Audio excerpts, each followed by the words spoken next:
Hello बच्चों, कैसे हैं आप सब लोग। आई होप सभी बहुत अच्छे होंगे। आज हम करेंगे अपना कार्यपत्र 5 कक्षा 10वीं है, विषय हिंदी है और तिथि 14 जुलाई है। दिए गए गद्यांश को पढ़कर पूछे गए प्रश्नों के उत्तर दीजिए। तो प्रश्नों के उत्तर देने हैं। चलिए तो पढ़ लेते हैं।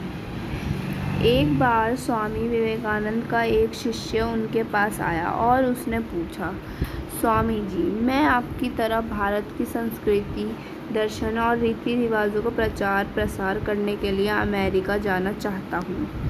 ये मेरी पहली यात्रा है। आप मुझे देश जाने की अनुमति और अपना आशीर्वाद दें। स्वामी जी ने उत्तर दिया, सोचकर बताऊंगा। शिष्य समझ गया कि वे उसे अमेरिका नहीं भेजना चाहते, वे उनके पास ही रुक गया। 2 दिनों के बाद स्वामी जी ने उसे बुलाया और कहा, तुम अमेरिका जाना चाहते हो तो जाओ, मेरा आशीर्वाद तुम्हारे साथ है।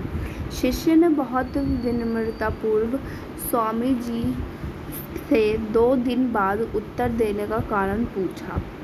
स्वामी जी ने कहा, मैं देखना चाहता था कि तुम्हारा अंदर कितनी सहन शक्ति है, कि तुम्हारा आत्मविश्वास डगमगा तो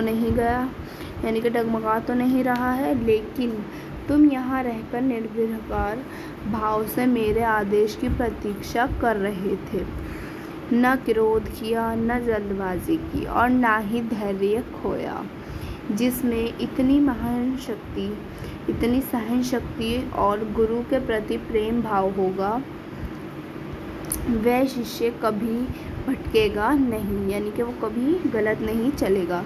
किसी दूसरे देश के नागरिक के मन में अपने देश की संस्कृति को अंदर तक पहुंचाने के लिए ज्ञान, साथ साथ धैर्य, विवेक, संयम की आवश्यकता होती है। मैं इसी बात की परीक्षा ले रहा था। शिष्य स्वामी जी का ये उत्तर सुनकर अभिभूत हो गया, यानी कि वो बहुत प्रसन्न हुआ, बहुत खुश हुआ।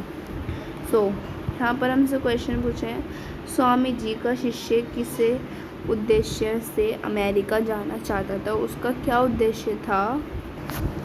तो ये रहा हमारा आंसर नंबर 1। स्वामी जी शिष्य को उनकी तरह भारत की संस्कृति, दर्शन और रीति रिवाज का प्रचार प्रसार करने के लिए अमेरिका जाना चाहता था।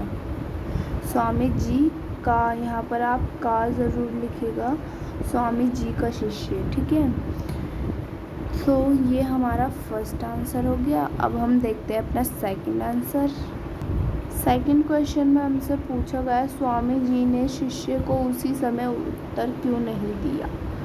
चलिए तो थर्ड, फोर्थ, फिफ्थ भी पढ़ ही लेते हैं।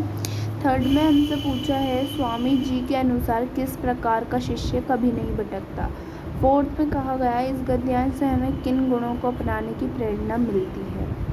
फिफ्थ में हमें एक गतिविधि दिया, आप अपने गुरु शिष्य के प्रति कैसा भाव रखते हैं, विश्लेषण कीजिए। चलिए तो ये है हमारा सेकंड आंसर। स्वामी जी ने शिष्य को उसी समय उत्तर इसलिए नहीं दिया क्योंकि वे देखना चाहते थे कि उसके अंदर कितनी सहन शक्ति है और तुम्हारा आत्मविश्वास डगमगाता तो नहीं, कहीं उसका आत्मविश्वास डगमगा न जाए और उसमें सहन शक्ति कितनी है, ठीक है। फिर आता है हमारा थर्ड आंसर।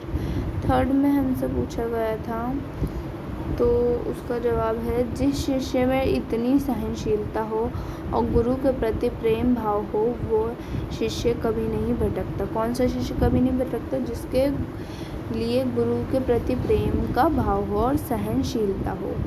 फिर हमसे फोर्थ में बोला गया है कि इस गद्यांश से हमें कौन से गुण मिलते हैं। इस गद्यांश में हमें सहनशीलता, प्रेम, धैर्य और जल्दबाजी ना करने के गुणों को अपनाने की प्रेरणा मिलती है, ठीक है। तो ये हमारा फोर्थ आंसर हो गया।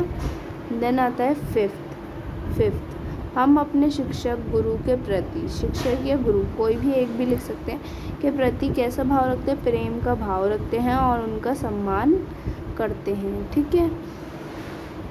तो ये थी हमारी आज की हिंदी के वर्कशीट 5। आपको मेरी वीडियो पसंद आई तो प्लीज़ लाइक कीजिएगा, चैनल को सब्सक्राइब कीजिए। Thanks for watching my video.